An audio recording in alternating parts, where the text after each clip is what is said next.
guys, it's Teresa and welcome back to my channel. Today, well, finally got my bookshelf, and sadly no, I can't do a organize my bookshelf with me because as it stands I have to get all my books on the shelf so I can organize my room. So I'll probably do a video of that once everything's up and I want to actually make it aesthetic and everything. I mean, it's gonna be aesthetic regardless, but fix it a bit more. But yeah. Secondly, today's video is gonna be on my November haul wrap up. It's my wrap up for this video. Yes, the pile of books closest to me is my wrap up. So we're doing my wrap up today, and yeah, let's just jump right into it. So I had a total of 8 books this month, not counting the classic Tales of Edith Hamilton that's been on my TBR for not even a hot minute. It's been a really long minute. So I also ended up needing 2 pages on my wrap-up list, one of which I haven't even finished yet because I didn't get a chance to finish. Well, I didn't have a chance to write up my review for the last book, so I have this rating, but yeah. So one of the books that I read in November was 3 Dark Crowns by Kendara Blake. Now this was a reread. You'll find out in my TBR next week, but this month is going to be me reading sequels that I've been putting off, or try to get into books that I really need to get into sequels to. So 3 Dark Crowns is one of them, and if you guys don't know, I read this a long time ago, I believe when it first came out. I never got a chance to pick up the second book, or the third, or any of the novellas, or the inevitable fourth. So now here we are. Now if you guys don't know, this follows 3 sisters, Catherine, Arsinoe, and Mirabella, and they are the 3 crowns here that are vying for the throne, and the only way for them to become queen is to kill the other 2 sisters. So very dark, very twisted, and it's been a booktube favorite, so I think everyone knows the premise by now. I give it a 4.5 out of 5 stars. I definitely enjoyed it the second time around. The first time that I read it, I was not a huge fan of it. I didn't enjoy it as much, but now that I read it, I think I read a good part of it with the audiobook, which I think helped out a lot because it was super slow, so having someone kind of read the book to me it helped. So then I had to return the audiobook, and I just finished out the book as is, and it was really good. I enjoyed it, like I said.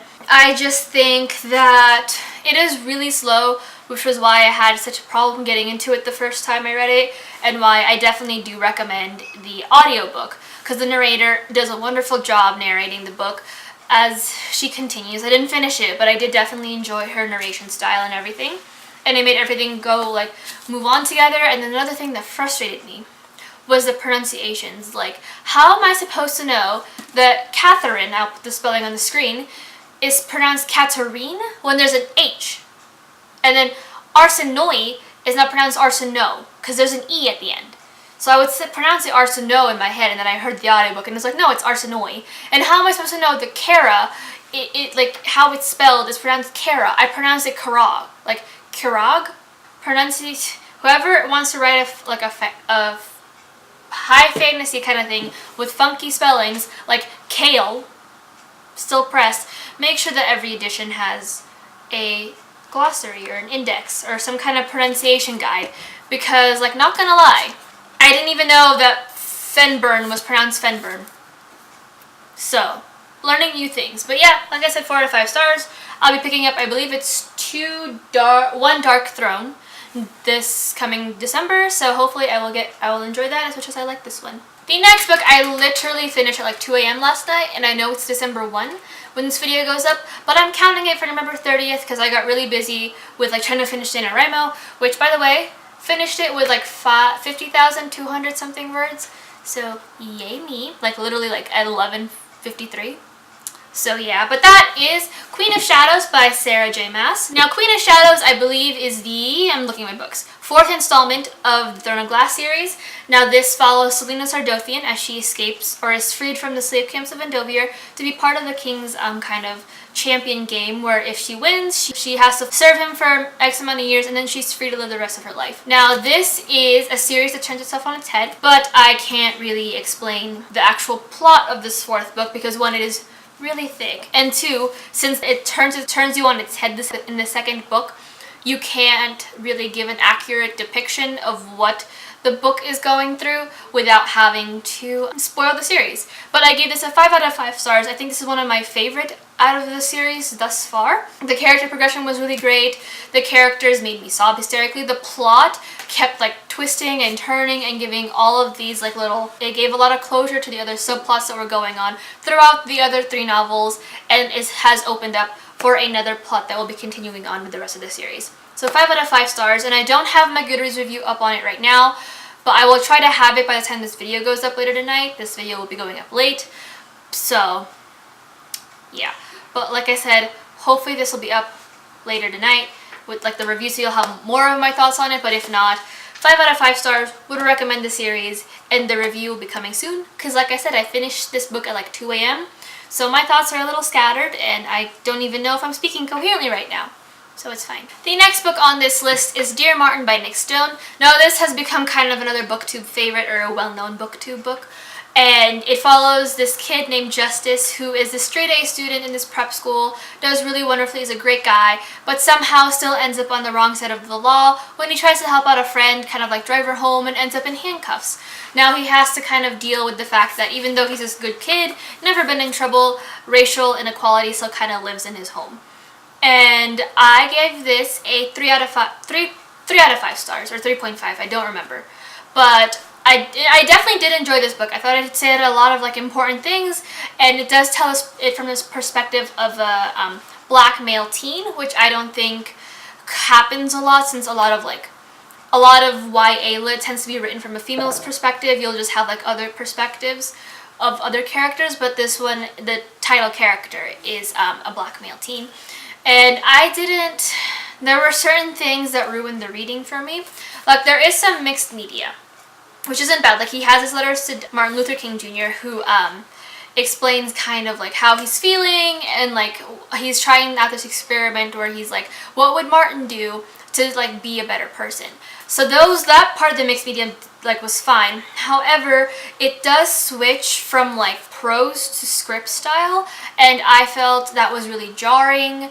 It's not my cup of tea exactly to read script style that is in a prose book. And I felt like it took away a lot of the emotion and a lot of the impact of some of the conversations that were happening. It just took away from those conversations, and a lot of them were very important conversations and very telling conversations of the time and what's happening in his life. So it was just kind of very annoying to see those like script moments, and I literally had to like take a pause every time I finished to reread the script and try to like gain some kind of emotion that was happening from the point of view of the narrator, because he was outside looking in on these conversations, but he never conveyed his emotions ever. And on top of that, I felt like this book could have been better. I think if you expanded the script parts and gave her more page time, like Nick Stone more page time to explain what was going on, this would have been a lot better. And it just felt like it was missing something, which is why I had to dock it down so much to a 3.5 or a 3 out of 5 stars, whichever one. The next book on this list is one that broke my heart in two, and I do believe I have a tea talk on it, so I'll leave the link somewhere around here, and that is When the Moon Was Ours by Anna Marie McLemore. Now this follows two teens, Sam and Miel, and they grew up together. Sam loves to paint the moon and hang it in random places in the town they live in, and while Miel grows roses from her wrists. Now this is an Own Voices novel, has a lot of representation, and the main plot of this was the fact that now that these four witches, these beautiful sisters who kind of ruled the town, have set her eyes on Miel's roses, thinking they can do something they cannot, she ends up now in a position where she has to either sacrifice her roses, these important, essential parts of her, or give up secrets from her family and her friends that she never really and herself really, that she never wanted to have out for the world. Like I said, gave this a 5 out of 5 stars. I definitely did enjoy it. Anna Marie McLemore's writing is beautiful. Her message is clear. The characters are heartbreaking. I enjoyed every minute of it. I think I read this in like 2 days.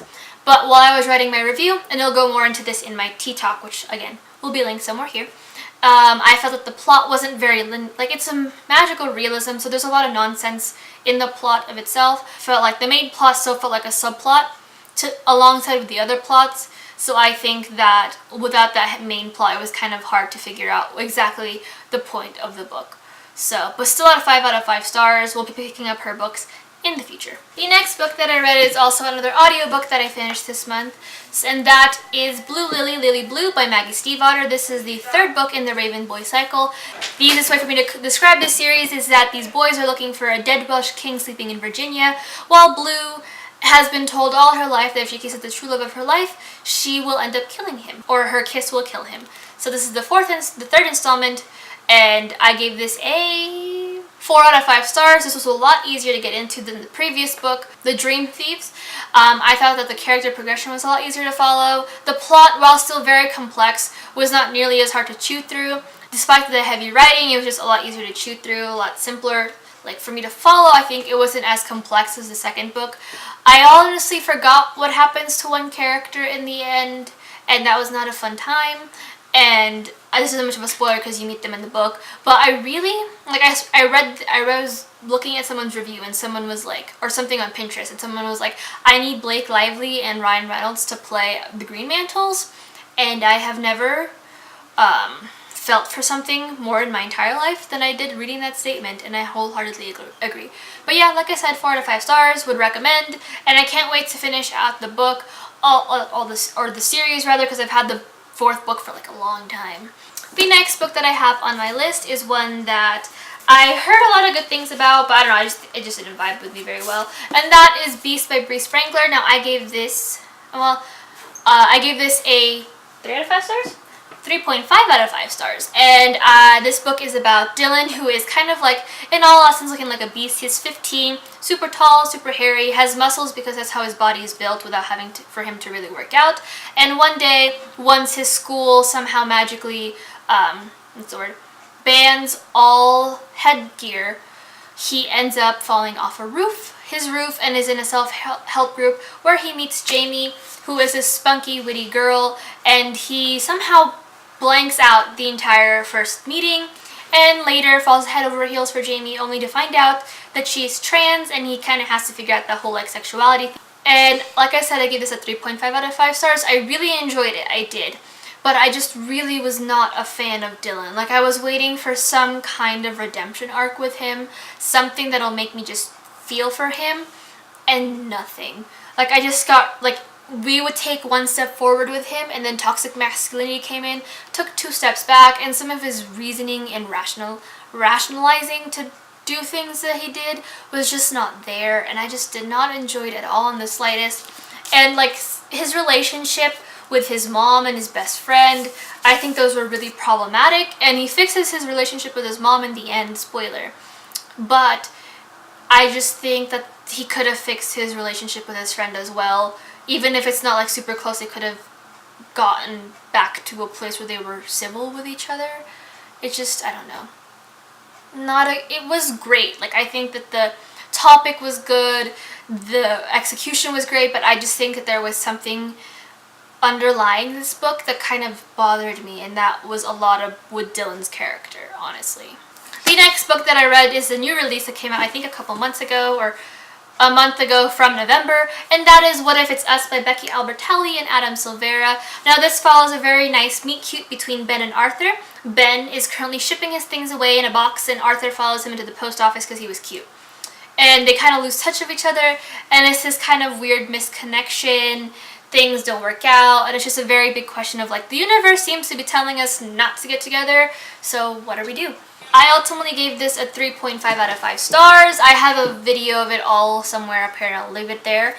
I enjoyed it. It was a very cute book, very gay, very sweet. I enjoyed the ending. It wasn't an ending that was done before. However, I just felt like there was something missing throughout the book. Like, the ending, while great, it still implied like the ending that we all wanted it to go, I think.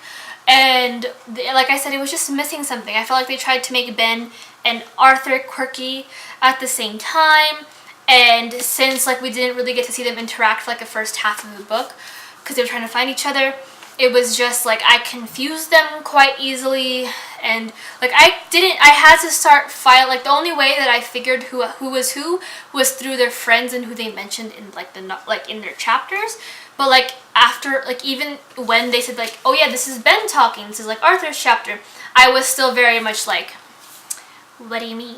So 3.5 out of 5 stars, but yeah, I just think it was missing something. So I don't know if it was like, I know that everyone else had this thought too, that it was just missing something. So I think that this is their first book together, and if they were to write more joint books together, I think that they just need to really find distinctive things between the characters and stick with that, because there were certain things, like certain quirks that both characters had, that just seemed to blend together.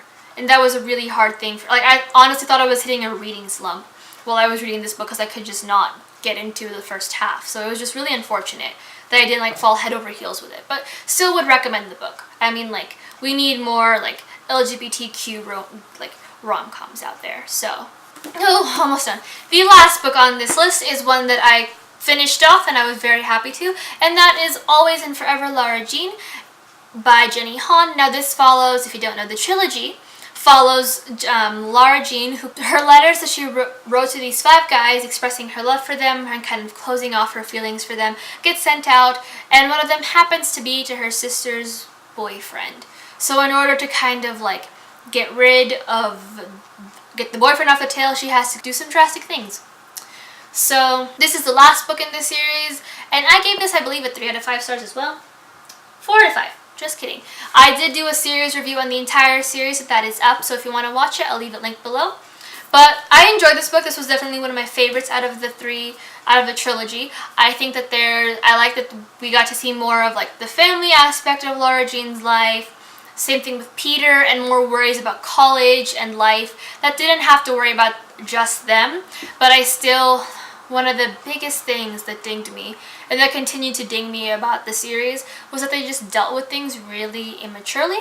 Like, I get it, they're in high school, it's like first, second love kind of thing, all-consuming kind of nonsense, but like, you can still talk things through. So that was the thing that dinged me, but still definitely enjoyed it. Would recommend the series, and if you want to hear my overall thoughts on that series, there is a video on that. But that is it for my November wrap-up. I did, like I said, enjoy all these books that I read this month, despite my little quirks with them.